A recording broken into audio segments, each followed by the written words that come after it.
bravo giocatore di boccia deve avere qualità atletiche, fisiche e soprattutto anche di concentrazione mentali. Toglietevi dalla testa le immagini tradizionali di un gioco di bocce solo per pensionati e affini. Qui si fa sul serio e il Veneto è uno dei grandi protagonisti di un mondo sportivo ricco di talenti, gare e sfide sul filo della tecnica e della potenza.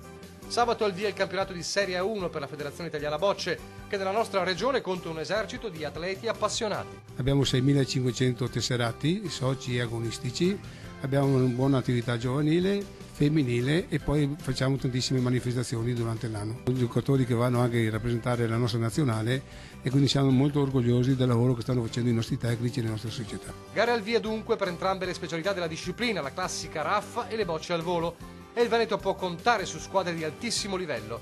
Per la prima specialità, le punte di diamante come il Monastier, già campione del mondo di categoria, e il Villafranca di Verona. Per la seconda specialità, il 90 di Piave e la Pontese di Ponte di Piave. Nel suo palmarès anche il titolo europeo.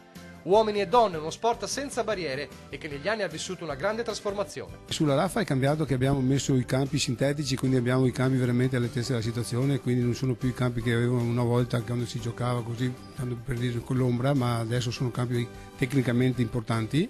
E poi abbiamo una specialità di volo che sui giochi più tradizionali, soprattutto staffetta veloce, fanno la differenza. E poi l'età, ci sono grandi talenti anche under 18, i giovani non mancano, anche se dice il presidente si potrebbe fare di più. In ogni caso le bocce come sport solo per maturi e anziani è un mito da sfatare.